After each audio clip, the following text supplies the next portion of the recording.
down to the last screw.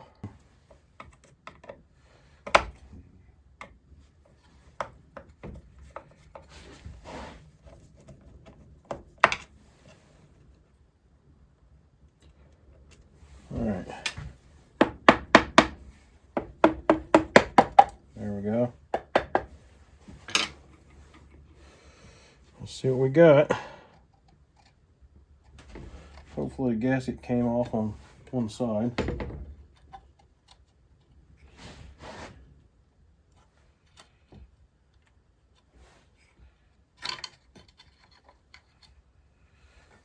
Okay, so there's the gasket. Looks good. It all came off on the same side, so that's good.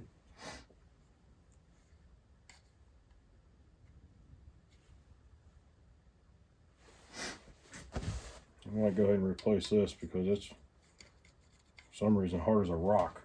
But there's that blue dye stuff that I was telling you about. It's all inside of it. I don't know, it's just some sort of coating to protect the metal or some kind of sealer, but it is deteriorating and coming apart. Or not coming apart, flaking off. Like that right there. And that'll clog up a filter. That looks like a piece of gasket there. I don't remember seeing any missing.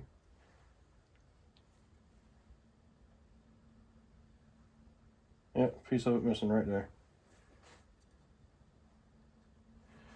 Oh darn.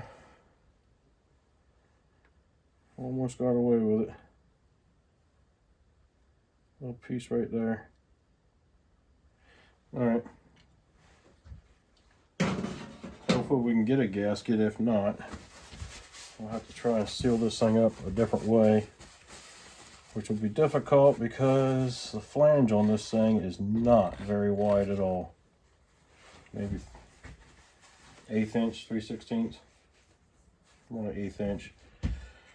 Here's an oiler hose. So this must be a pulse line, just like on that Stihl 011, and it had a check valve in it, or duckbill, and this had something in it, and I thought it was just plugged up or something. And so I was cleaning it out, and it wasn't really debris. It was some kind of hardened rubber. So I'm assuming that used to be a duckbill in there. The biggest duckbill I have is this one here. And it does sit in there. And so I'm going to drop that in there. It seemed to want to stay, so there we go.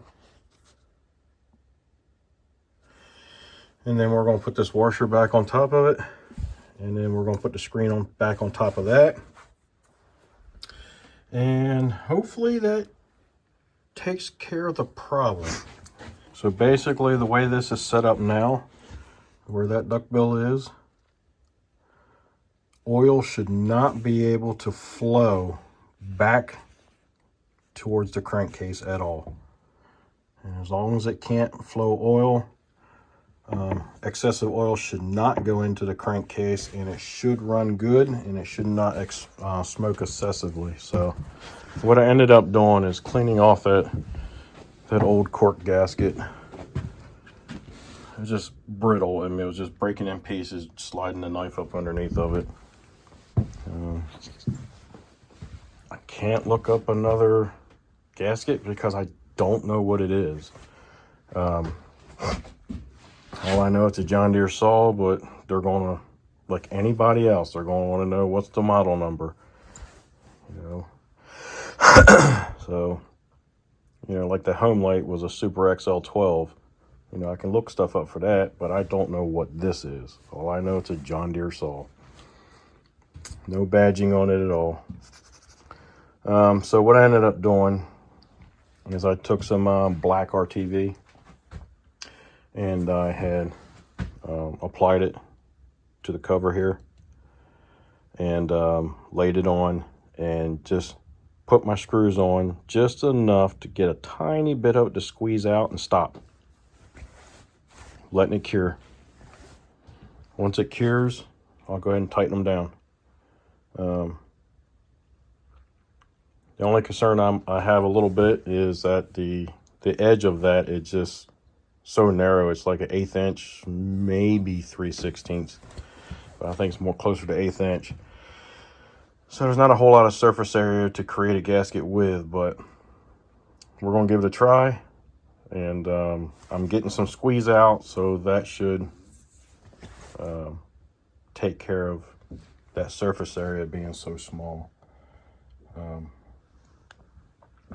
And like I said, as you've seen in before, there's a divider that goes across here. I made sure all those surfaces were covered with RTV.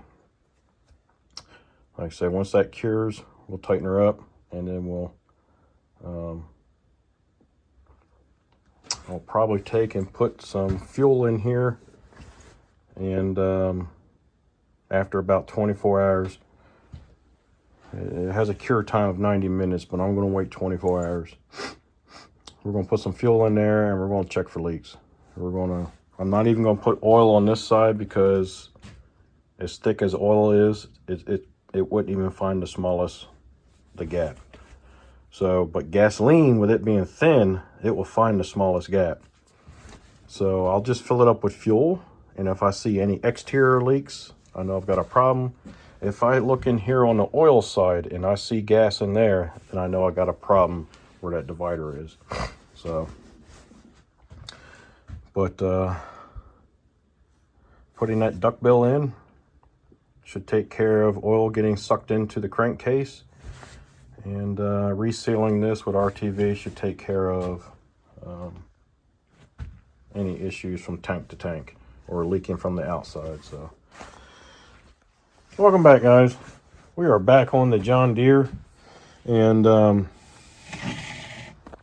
got this side cover all sealed up and back together, hose hooked up. And before I put any more of it back together, because at that point, when I start putting stuff back together, it covers this panel up again, I went ahead and I put fuel in here, filled it right up.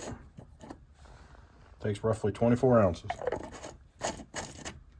Basically, that was full, just about full, so I dumped it all in here.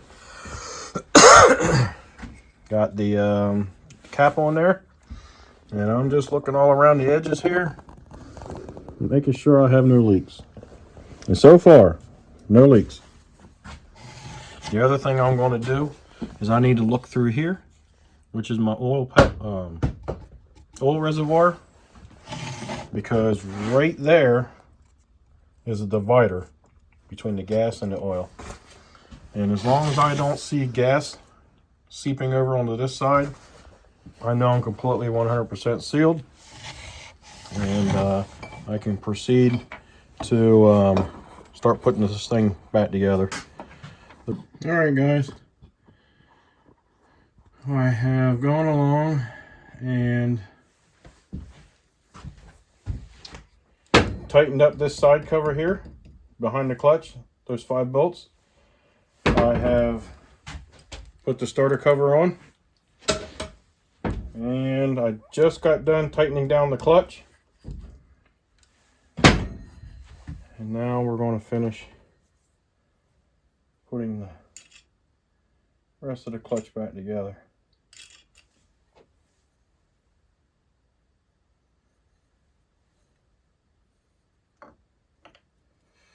This clutch has got a little, or drum has a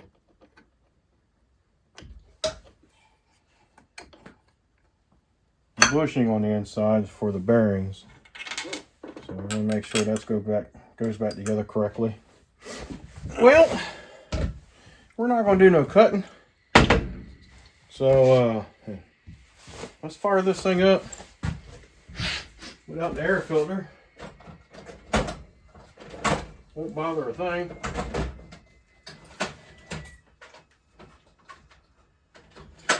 except my ears. So I'm gonna get some earplugs and put them in.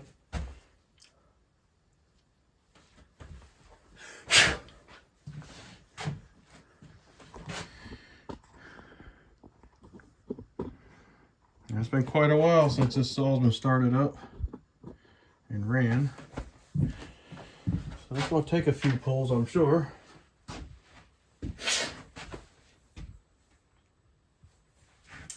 Let's give her a shot.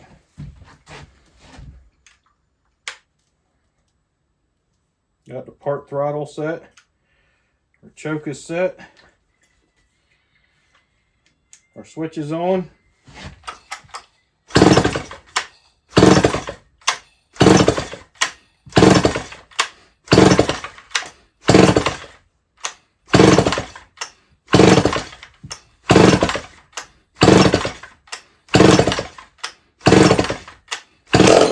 There we go. Took quite a bit, but that's because all this was dry. I had to get that fuel pulled up in there.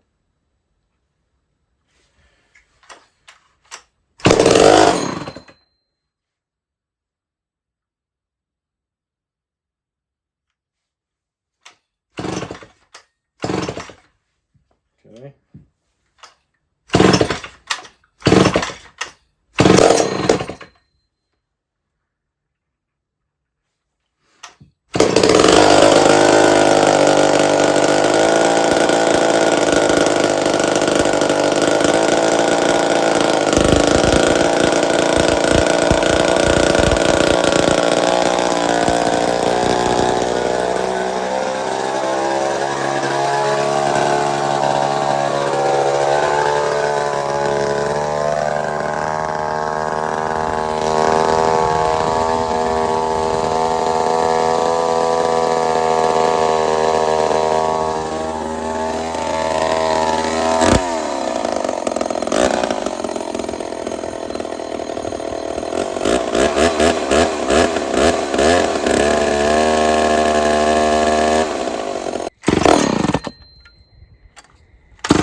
So as you noticed, it was pretty smoky when it first started up.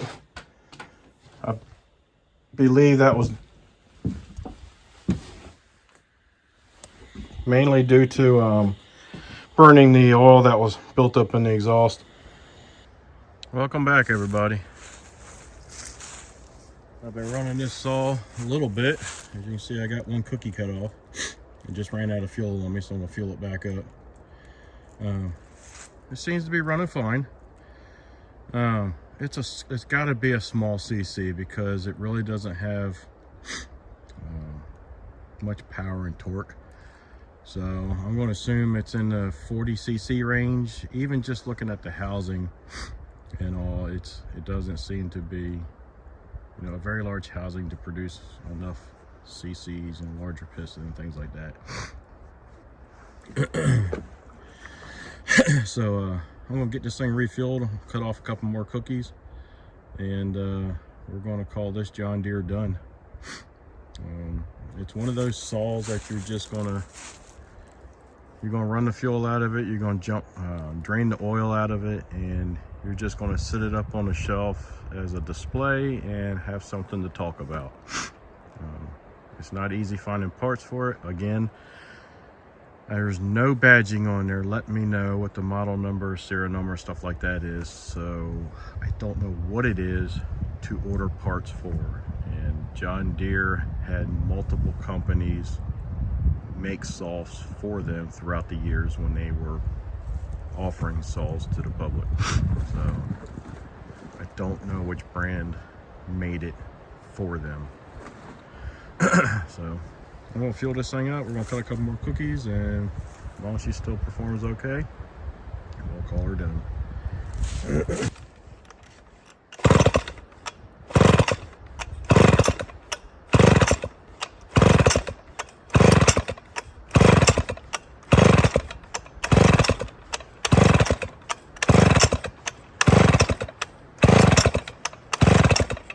Well, come on.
All right.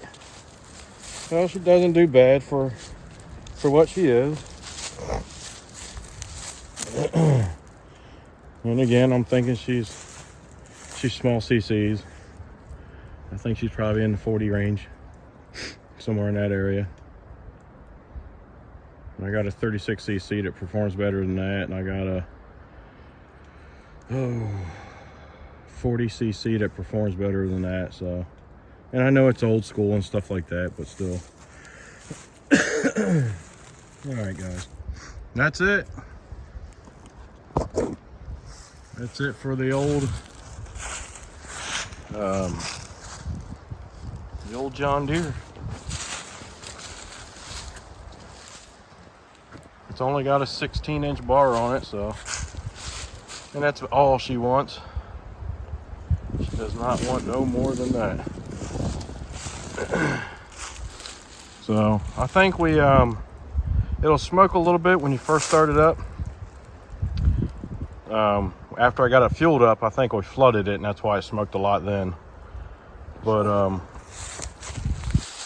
it performs a lot better than it did when we first got the saw, and so it's not sucking. Either it's not sucking as much oil into the crankcase, or it's sucking no oil in the crankcase. But either way, it performs a lot better than it did. Again, I would just use this for something to sit on the shelf, have something to talk about. All right, guys, hopefully this was some interesting content for you. If so, give me a thumbs up, subscribe, send me some comments, let me know what you think. Be kind and help people when you can.